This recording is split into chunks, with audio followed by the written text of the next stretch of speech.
Shalom, saya Virgia Sumera dengan NIM 190101141. Dengan mata kuliah homiletika akan membawakan sebuah khotbah dan dengan pembacaan Alkitab terdapat dalam Titus 2 ayat 6 dan ayatnya yang ke-7. Demikian juga orang-orang muda, nasihatilah mereka supaya mereka menguasai diri dalam segala hal, dan jadikanlah dirimu sendiri suatu teladan dalam berbuat baik. Hendaklah engkau jujur dan bersungguh-sungguh dalam pengajaranmu. Nah, tema perenungan kita di saat ini yaitu masa depan pemuda yang berakar dalam Kristus. Teman-teman yang dikasihi dan diberkati oleh Tuhan, ada 3 hal dalam hidup kita ini yang tidak bisa kembali, yaitu waktu, kenangan, dan juga kesempatan.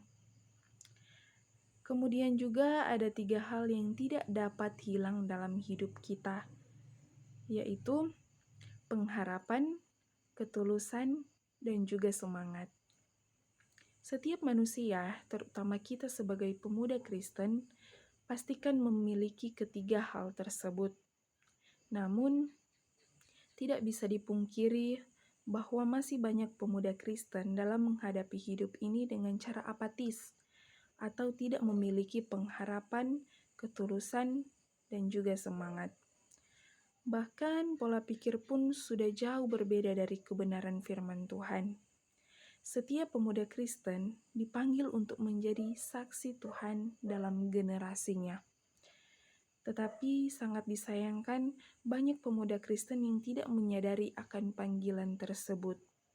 Terkadang kita pemuda Kristen yang menjadi penyebab sumber masalah, bukan menjadi pemecah masalah, tetapi pemberi solusi masalah.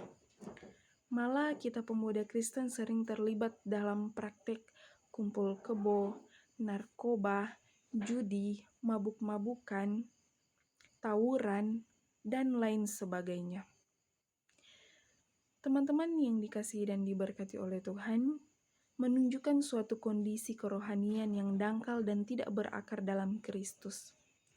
Nah, kita yang ada saat ini, sebagai pemuda-pemudi Kristen, marilah kita sambut masa depan kita ini dengan penuh pengharapan, dengan penuh ketulusan, dan juga semangat.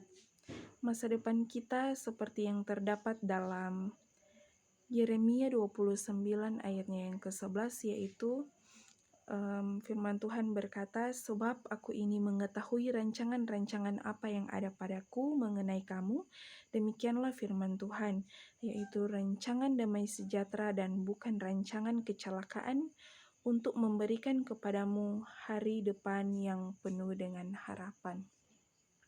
Teman-teman yang dikasihi dan diberkati Tuhan, dari pembacaan tersebut, ada 5 cara yang dapat kita lakukan untuk menjambut masa depan kita yang telah Tuhan rencanakan. Yaitu yang pertama, berpikir.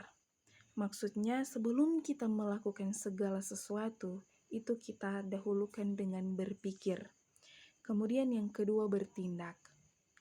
Maksudnya di sini yaitu melakukan sesuatu yang telah dipikir dahulu dengan matang.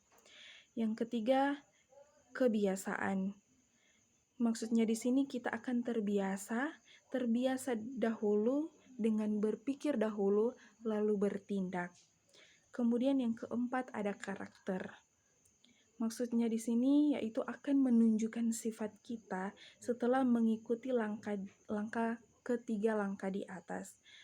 Dan kemudian yang kelima, nasib. Maksudnya dari keempat cara di atas, itulah yang menentukan masa depan kita.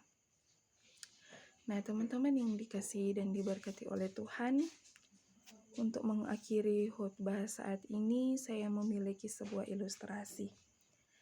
Jika sebuah telur itu dipecahkan oleh kekuatan dari luar, maka kehidupan itu telah berakhir. Tetapi sebaliknya, jika sebuah telur itu dipecahkan dari dalam atau dipecahkan oleh kekuatan dari dalam, maka kehidupan baru telah lahir. Nah, begitupun dengan masa depan kita. Untuk mencapai semuanya itu dimulai dari dalam diri kita sendiri, bukan dari orang lain. Karena hal-hal besar selalu dimulai dari dalam diri kita. Ingat, hal-hal besar dimulai dari dalam diri kita. Teman-teman yang dikasihi dan diberkati oleh Tuhan, Tuhan tidak pernah menjanjikan bahwa langit selalu biru, bunga selalu mekar, dan mentari selalu bersinar. Tapi ketahuilah bahwa Tuhan selalu memberi pelangi di setiap badai, senyum di setiap air mata, bahkan berkah di setiap cobaan, dan jawaban di setiap doa.